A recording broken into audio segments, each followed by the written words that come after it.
Hello everyone, welcome to Bugda education. आज की इस वीडियो में हम लोग देखेंगे क्लास 10th मैथमेटिक्स में important questions chapter 8 to chapter 14।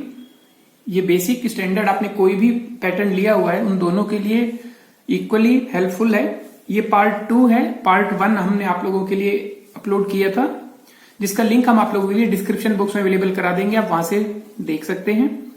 तो देखते हैं किस टाइप के क्वेश्चन इंपॉर्टेंट हैं चैप्टर 8 टू चैप्टर 14। चैप्टर 8 में देखिए trigonometry, sec theta equals to √2 given है, तो find the value of 1 + tan theta upon sin theta. तो यहाँ पे हमें sec theta is equal to √2 upon 1 कर देंगे हम इसे, और फिर हम एक ट्राइंगल बना के सेक थीटा को हम लोग लिख देंगे h अपॉन b, और वहां से हम पाइथागोरस की वैल्यू फाइंड आउट करके तीसरा साइड फाइंड आउट करेंगे, और यहाँ पे हम tan और sin की वैल्यू पुट कर देंगे। क्वेश्चन नंबर 2 में 2 cos 2x equals to √3 find x। यहां पर देखिए इस 2 को हम डिवाइड कर देंगे, 2 से डिवाइड कर देंगे √3 को, तो cos 2x is equal to √3 upon 2। तो √3 अपॉन 2 जो होगा वो cos के लिए होगा 30 डिग्री। तो यहाँ पे 2x इज इक्वल टू 30, तो x की वैल्यू 15 डिग्री आंसर होगा। क्वेश्चन नंबर 3 में देखिए आपको ट्रिग्नोमेट्रिक टेबल से सिर्फ वैल्यू पुट करके इसको सिंप्लीफाई करना है और आपको 2/3 आंसर मिलेगा। क्वेश्चन नंबर 4 में sine theta plus sine square theta equals to 1 है, तो आपको प्रूव करना है cos square theta plus cos की पावर 4 थीटा इक्वल्स टू 1। देखिए यहाँ पे साइन स्क्वायर थीटा को आप शिफ्ट करेंगे राइट हैंड साइड में, तो 1 माइनस साइन स्क्वायर थीटा होगा। तो 1 माइनस साइन स्क्वायर थीटा को कोस स्क्वायर थीटा लिख सकते हैं, तो साइन थीटा की वैल्यू कोस स्क्वायर थीटा। अब यहाँ पे जो कोस स्क्वायर है उसको आप साइन थीटा लिख दीजिए, कोस की पावर 4 है उसे साइन स्क्वायर, तो sign theta plus sine square, और यहाँ पे देखिए sign theta plus sine square theta 1 है, तो ये भी 1 हो जाएगा। क्वेश्चन नंबर 5 देखिए प्रूव दैट। क्वेश्चन नंबर 6 में भी प्रूव करना है। क्वेश्चन नंबर 6 तो एनसीईआरटी का ही क्वेश्चन है। Question number 7 application of trigonometry, जिसको हम हाइट एंड डिस्टेंस भी कहा करते थे। Shadow of A pillar is √3 times it's height. जो भी हाइट है उससे √3 टाइम्स उसकी शेडो है। तो हाइट को अगर हम लोग x लेट कर लेंगे तो जो शेडो बनेगी वो √3x बनेगी। तो हमें angle of elevation find out करना है। तो थीटा के हिसाब से अगर हम लोग देखेंगे तो 10 के अकॉर्डिंग अप्लाई करेंगे तो 1/√3, और 10 1/√3 की वैल्यू होती है थीटा 30 डिग्री के लिए। क्वेश्चन नंबर 8 में angle of elevation based question है। एक बिल्डिंग के टॉप को हम देखते हैं, एक टावर के फुट से 30 डिग्री है, और एंगल ऑफ एलिवेशन टावर का हम देखते हैं बिल्डिंग के फुट से 60 डिग्री है। टावर की हाइट 60 मीटर गिवन है, तो बिल्डिंग की हाइट हमें फाइंड आउट करनी है। इसमें आप डायग्राम बनाएंगे।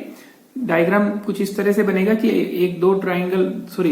दो हमारे पास इस तरह से दो बनेंगे टावर और यहां से हम लोग एक एंगल बनाएंगे और दूसरा एंगल हम इस तरह से बनाएंगे।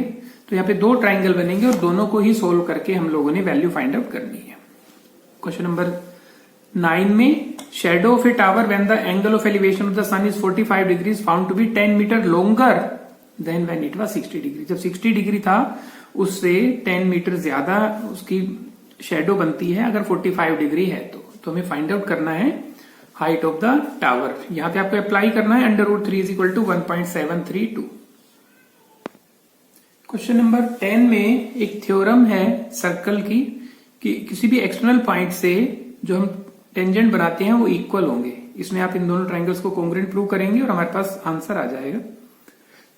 क्वेश्चन नंबर 11 में हमें एक डायग्राम गिवन है और हमें बताना है कि एंगल PTQ ये जो एंगल है ये 2 टाइम्स है OPQ से। ये आपके एनसीईआरटी का ही क्वेश्चन है और एग्जाम्पल है ये, तो आप इसको आसानी से देख सकते हैं। क्वेश्चन नंबर 12 में देखिए if a circle is touching the side BC of triangle ABC at a point P and it touching AB at C।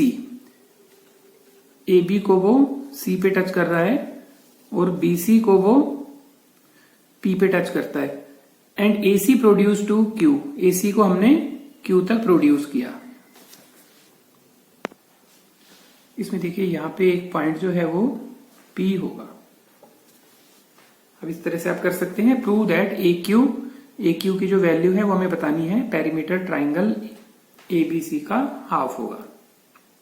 यहाँ पे आप अप्लाई कर सकते हैं कि जो AQ है वो AR के साथ इक्वल होगा और B से लेके P तक का डिस्टेंस B से लेके Q तक का डिस्टेंस इक्वल होगा। Tangents drawn from an external point to a circle are equal, और C से लेके P तक और C से लेके R तक भी इक्वल होगा। इन तीन कंसेप्ट को अप्लाई करके आप इजीली फाइंड आउट कर सकते हैं। आप इनकी प्रैक्टिस कीजिएगा। किसी भी तरह का डाउट है तो आप हमें कमेंट सेक्शन में जरूर बताएं। Prove that the parallelogram circumscribing A circle is a rhombus. हमें बताना है कि एक ऐसा पैरेललोग्राम जो एक सर्कल के चारों तरफ बनता है वो अपने आप में एक रोम्बस होता है। क्वेश्चन नंबर 11 है ये आपका एनसीईआरटी में एक्सरसाइज जो है।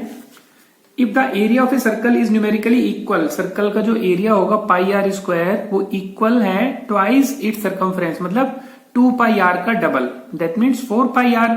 तो इसका मतलब पाई आर स्क्वायर जो है वो 4 पाई आर के साथ इक्वल है। तो हमें फाइंड आउट करना है डायमीटर ऑफ द सर्कल।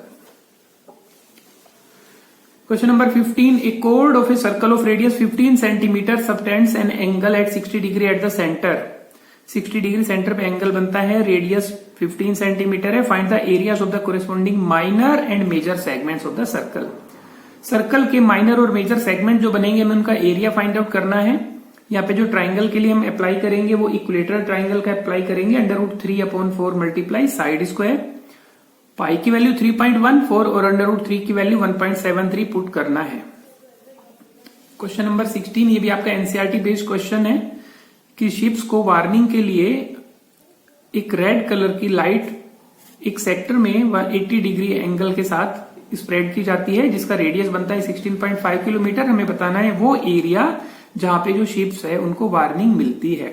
तो यहां पे हम लोगों ने एरिया ऑफ माइनर सेक्टर बताना है, जिसमें थीटा की वैल्यू होगी 80 डिग्री और यहाँ पे रेडियस होगा 16.5 किलोमीटर। क्वेश्चन नंबर 17 में देखिए, पेट्रोल टैंक है वो सिलेंड्रिकल शेप में है, जिसका डायमीटर 21 सेंटीमीटर, जो हम यहाँ से रेडियस फाइंड आउट कर सकते हैं, और लेंथ 18 सेंटीमीटर है जो कि हाइट का काम करेगा। तो एक सिलेंडर के लिए हमें रेडियस भी गिवन है और हाइट भी गिवन है। उसके दोनों एंड्स पर 9 सेंटीमीटर हाइट का एक कोन बना हुआ है। हमें कैपेसिटी फाइंड आउट करनी है टैंक की। तो यहाँ पे टैंक की कैपेसिटी के लिए हम लोग फाइंड आउट करेंगे volume of cylinder plus 2 times volume of cone, दोनों को ऐड कर देंगे तो हमारे पास आंसर होगा। Question number 18, a toy is in the form of an cone, cone की शेप में है, माउंटेड ऑन ए हेमिस्फीयर, एक हेमिस्फीयर के ऊपर जो है वो एक कोन बना हुआ है। रेडियस दोनों का 3.5 सेंटीमीटर है, टोटल हाइट 15.5 है, total surface area find out करना है। एनसीईआरटी बेस्ड क्वेश्चन है, आप इजीली कर सकते हैं इसे। Question number 19, the sum of the radius of base and height of a solid right circular cylinder is this. यहाँ पे रेडियस का और हाइट का सम दिया हुआ है 37 सेंटीमीटर। टोटल सरफेस एरिया हमें गिवन है, तो हमें वॉल्यूम फाइंड आउट करना है। इनकी हेल्प से आप इजीली फाइंड आउट कर लेंगे वॉल्यूम क्या होगा सिलेंडर का। क्वेश्चन नंबर 20 में आपको मीन फाइंड आउट करना है, काफी आसान क्वेश्चन है। क्वेश्चन नंबर 21 में मोड फाइंड आउट करना है, और क्वेश्चन नंबर 22 में आपको मीडियन गिवन है और आपको 2 फ्रीक्वेंसी फाइंड आउट करनी है। तो यहाँ पे देखिए मीन, मोड, मीडियन, तीनों में से कोई भी क्वेश्चन आ सकता है फाइंड आउट करने के लिए, या फिर तीनों में वैल्यू गिवन होगी और फ्रीक्वेंसी फाइंड आउट करने के लिए होगा। अब बात करते हैं फ्रीक्वेंसी की। अगर यहाँ पे एक्स और वाई की हमें वैल्यू फाइंड आउट करनी है तो याद रखिएगा जो फ्रीक्वेंसी है वो नेगेटिव नहीं हो सकती, वो फ्रीक्वेंसी फ्रैक्शन में नहीं हो सकती। इसीलिए अगर ऐसा आता है तो आप चेक कर लीजिएगा कि कहीं आपसे गलती तो नहीं हो रही है, तो उसके बाद फिर आप इसकी वैल्यू फाइंड आउट कर सकते हैं। अब इसके बाद बात करते हैं प्रोबेबिलिटी की। If the probability of winning A game is 0.07, what is the probability of losing it. किसी भी प्रोबेबिलिटी जीतने के लिए 0.07 है तो उसके हारने के लिए क्या होगी, 1 में से आप माइनस कर दीजिए, क्योंकि टोटल प्रोबेबिलिटी 100% होती है, जिसको हम 1 बोलते हैं। तो 1 में से आप 0.07 को सब्ट्रैक्ट कर सकते हैं। 2 coins are tossed simultaneously, दोनों कोइन को हमने साथ साथ टॉस किया। Find the probability of getting at most 1 head. देखिए एट मोस्ट 1 हेड, इसका मतलब ज्यादा से ज्यादा एक हेड आ सकता है।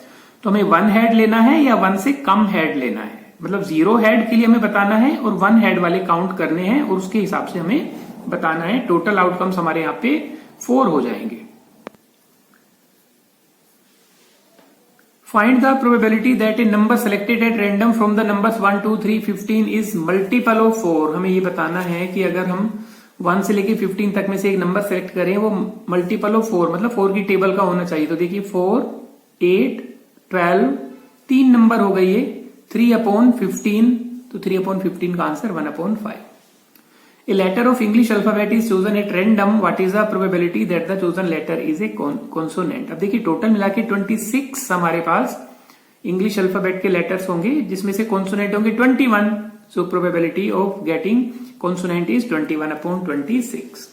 तो ये थे कुछ क्वेश्चंस जो चैप्टर 8 टू चैप्टर 14 है, एग्जामिनेशन पॉइंट ऑफ व्यू से इंपॉर्टेंट है। आप इनकी प्रैक्टिस कीजिए।